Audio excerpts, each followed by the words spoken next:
Ameublement Tanguay en première ligne.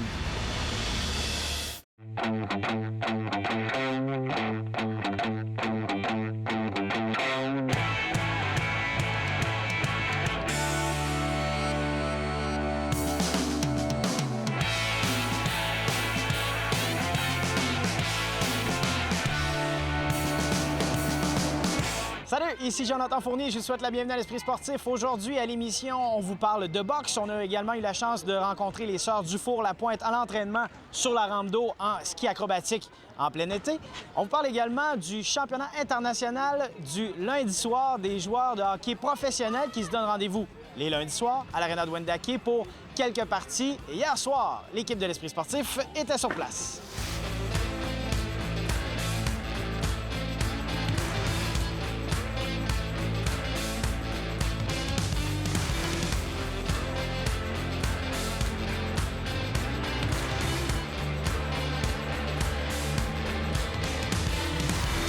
Michael Tam, bienvenue à l'Esprit sportif. Merci beaucoup. Le championnat international du lundi soir, est-ce que c'est un secret de moins en moins bien gardé à Québec? Oui, c'est sûr. Je pense que le mot, il se passe. Comme à soir, là, c'est rendu les demi-finales. Il y a quand même du monde dans les estrades. Pas mal tous les gars pros à Québec, là, s'ils sont pas déjà dans une équipe à temps plein, ils veulent venir remplacer. Je pense que, tu sais, les gars aiment ça pouvoir jouer dans du bon calibre ou que, tu sais, oui, ça compétitionne beaucoup, mais tout le monde se connaît, fait que c'est aussi amical, puis on voit des beaux jeux. Mais ça nous aide de rester en forme, tu sais. Puis le lundi soir, qui a de quoi à faire dans les boys, fait que de pouvoir jouer une game de hockey, tout le monde est bien content. C'est une belle formule, on commence en début juin, on finit à fin juillet, donc ça permet aux gars de prendre un petit break après la saison, puis quand ça termine, bien, les gars, ils partent dans leur saison, que ce soit en Europe ou bien ceux qui restent ici attendent un petit peu plus longtemps. Tous les lundis soirs de l'été, à l'Arena de Wendake, des joueurs de hockey de calibre junior majeur en montant, quelques joueurs de la Ligue nationale, mais surtout des hommes qui ont pris la décision de vivre du hockey en Europe. De gagner sa vie avec le hockey, ça a toujours été un objectif, un rêve, oui, pour plusieurs. Donc, on essaie de s'amuser, d'en profiter au max. On a fait l'université avant pour être sûr de ne pas avoir de stress là-bas, puis de pouvoir se concentrer, s'amuser au max au hockey, puis revenir ici ensuite, puis pouvoir gagner notre vie. Honnêtement, j'adore ça. Là, je suis en Suisse. Les 2 dernières années, j'étais en Slovaquie. On a gagné les 2 dernières années. Puis j'étais avec des Québécois. J'étais avec Steven Delisle, Guillaume Gélina qui joue dans cette ligue-là aussi. Puis c'était vraiment le fun. Puis c'est différent que du côté nord-américain. C'est vraiment plus comme un peu au soccer que les partisans sont debout tout le temps. Puis fait que c'est un beau trip pour ça. Là. Tu te vois à long terme dans une organisation comme celle-là? J'aimerais ça. Plus longtemps qu'ils me prennent, je vais y aller tout le temps. J'adore ça. Je suis parti l'année du lockout, il y a 7 ans, puis je n'ai jamais quitté. Donc, ça va être ma 8e année, celle qui va entreprendre, puis j'ai vraiment hâte. C'est sûr que je m'attendais jamais à aller en Suisse là, quand j'avais 18-19 ans, aller jouer là, mais quand j'ai eu l'opportunité, c'est vraiment un beau pays, la qualité de vie est incroyable. Puis, quand j'ai eu l'opportunité, j'ai vraiment aimé aussi le hockey, la Ligue, puis c'est pour ça que je suis resté là.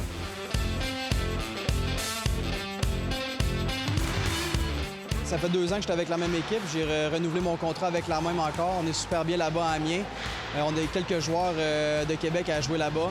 Donc, on a beaucoup de plaisir. On a du succès aussi. On a terminé des 4 premiers lors des 2 dernières saisons. On a remporté la Coupe de France aussi. Donc, on est très contents là-bas. C'est vite, les passions sont plus grandes, un peu moins physiques, mais je dirais chaque pays, chaque ligue est un peu différente, mais dans l'ensemble, c'est vraiment du bon hockey. On utilise beaucoup le terme business aux États-Unis parce que tu peux te faire échanger 3 fois dans la même saison. En Europe, au moins, tu as la sécurité en général pour la saison. Surtout en France, là, où il y a des conventions collectives puis tout ça, que c'est la sécurité d'emploi. Donc, après ta période d'essai d'1 mois, techniquement, tu es supposé rester là. Puis tandis que dans l'East Coast, où les Ligues américaines, on connaît un petit peu plus ici, tu peux te faire échanger plusieurs fois durant la saison. C'est un peu plus difficile au niveau familial et tout ça. Là. on a des gars de la Ligue nationale, des David Savard, des Yannick Gourde, Mark Barberio, ça vient souvent ces gars-là, Mikhail Grigorenko.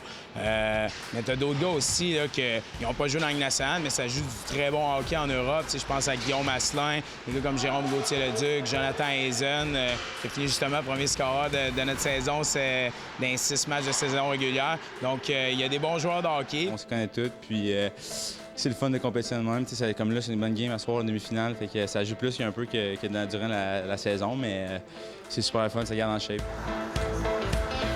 Les séries éliminatoires débutent ce soir. On monte encore le calibre d'un petit cran? Oui, c'est sûr. C'est sûr qu'à soir, là, ça fait 2 minutes que c'est commencé, puis les gars sont pas mal intenses. Mais c'est ça qui est le fun. Les gars veulent gagner, mais c'est respectueux l'un envers l'autre. Puis à soir, vu que c'est playoff, on a mis un arbitre de plus, fait que ça devrait être encore plus sérieux. Là. Bonne fin de saison, merci. Merci à toi. Après la pause à l'Esprit sportif, les Sœurs du Four-la-Pointe en entraînement à Québec.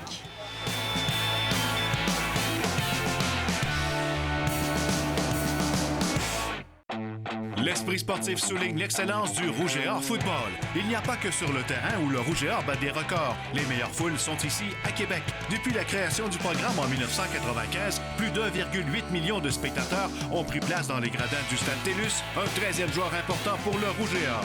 Saison après saison, l'ambiance y est imbattable. Et que dire des réputés tailgates qui font l'envie de toutes les équipes universitaires au pays. Dans le monde du ski acrobatique féminin, la réputation des Sœurs du Four-la-Pointe n'est plus à faire. 2 des 3 sont encore sur le circuit de compétition de la Coupe du monde et visent les prochains Jeux olympiques. Rencontre avec Justine et Chloé du Four-la-Pointe.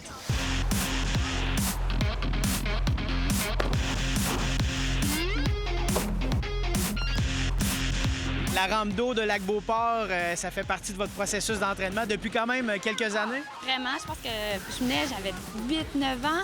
Les premières fois que je venais avec mes grandes sœurs, évidemment. Je me souviens, j'étais toute petite, là, je sautais même pas à ce moment-là, puis je regardais juste mes grandes sœurs sauter, puis j'avais donc hâte d'y aller. Je viens à la rampe d'eau de Québec depuis mon tout jeune âge. C'est ici que j'ai progressé dans mes sauts, que je les ai perfectionnés. Donc, je connais bien les sauts, mais ce qui est le fun ici, c'est qu'il y a différents sauts, différentes hauteurs, puis c'est vraiment bien pour que les jeunes apprennent, se familiarisent avec la rampe d'eau. Donc, c'est hyper sécuritaire, puis on a vraiment un beau setup. Ça a toujours été aussi notre endroit pour venir travailler des nouveaux sauts. C'était comme, OK, on veut travailler des nouveaux sauts, on s'en vient à Québec, on s'en vient ici. C'est vraiment un setup de rêve parce que, tu sais, on a accès à les trampolines, on a accès à la rampe. Puis c'est honnêtement les plus belles rampes qu'on a au Canada, je pense. Donc, c'est ici qu'on vient. Durant l'hiver, on a commencé à faire un nouveau saut, le cork, le 720 désaxé. Puis honnêtement, on a trippé, ma soeur et moi, à vraiment pousser nos limites, à faire de quoi là, qui nous faisait peur. Puis la dernière fois, je me souviens d'avoir eu cette sensation-là, d'avoir autant le petit moment fébrile là, avant de partir. Je pense que j'avais comme 12-13 ans quand j'apprenais à faire des backflips. T'sais. Donc c'était vraiment spécial. Et là, aujourd'hui, on est ici pour vraiment comme l'améliorer, qu'il soit constant, qu'on puisse le performer en fait à toutes les fois qu'on compétitionne. J'ai travaillé ce matin les grabs, beaucoup de grabs, mon sens aérien. C'est sûr que le timing est différent. Il faut, en fait, rendu que je suis capable de faire des flips sans stress. Le cork est de moins en moins stressant, mais je pense que c'est plus le feeling, la sensation dans les airs. Je veux que ce soit smooth, je veux que ce soit fluide pour que les juges aussi se fassent comme « Oh, c'est facile ». Donc, je pense que c'est ça qu'on vient chercher en rampe d'eau l'été, la sensation dans les airs, chose qu'on peut pas faire tout le temps parce qu'on n'a pas accès à la neige. On va être stable, on va être confiante dans nos sauts, dans nos nouveaux mouvements. Donc, ça prend de l'expérience, ça prend du temps, ça prend les 1001 heures à travailler dessus, puis c'est ça qu'on fait ici. On travaille les détails, les pieds, les mains, où c'est que ça s'en va, pour qu'à la fin, dans 3 ans, on y pense plus. Cette année, il n'y a pas de championnat du monde, c'est la Coupe du monde. Ça va être une longue année, par contre. On va voyager beaucoup, on va être parti dans différents pays. Donc, c'est sûr que ça va être long. Mais mon objectif premier, c'est de rentrer mes corks à toutes les compétitions, essayer le plus possible de l'exécuter pour justement créer une constance, une confiance pour arriver l'année avant les Jeux, prête pour les qualifications, prête pour les Jeux olympiques.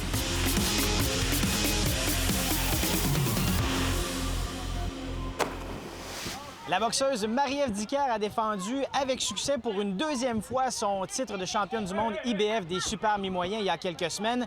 La clé pour Marie-Ève Dicker, c'est peut-être son entourage, son équipe. Le reportage de Nancy Audet.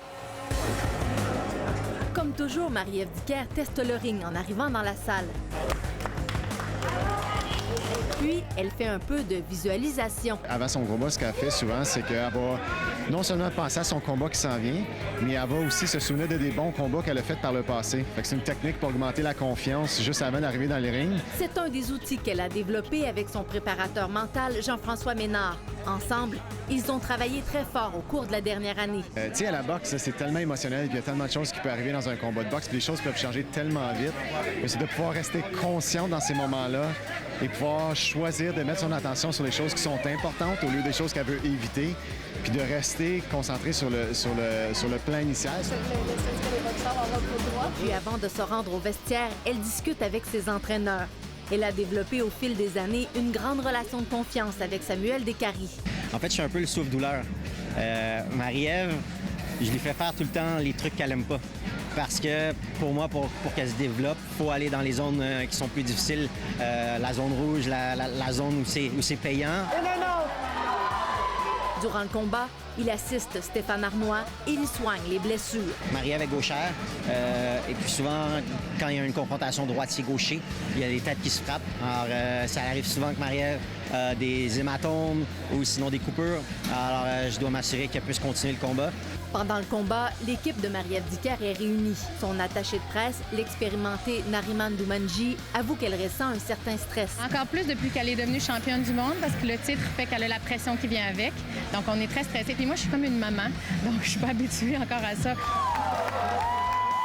Depuis 2 ans, elle a accompli un travail colossal pour améliorer la visibilité de sa cliente. On voit Dicker partout, sur tous les plateaux de télé et à la radio. And still, IBF Super Welterweight Women's Champion of the World. Visiblement, Marie-Ève Dicker est une boxeuse talentueuse et elle sait bien s'entourer. Nancy Audet, TVA Sport, Montréal. Alors, c'est tout pour l'Esprit sportif. En terminant, je vous mentionne que nous avons un concours en ce moment sur notre page Facebook L'Esprit sportif. Vous pourrez gagner vos laissez-passer dans la loge TVA pour le Pro-Am Gagné-Bergeron le 8 août prochain au Centre Vidéotron. Pour participer, tous les détails, page Facebook L'Esprit sportif. Ici Jonathan Fournier, on se dit à demain. Ciao!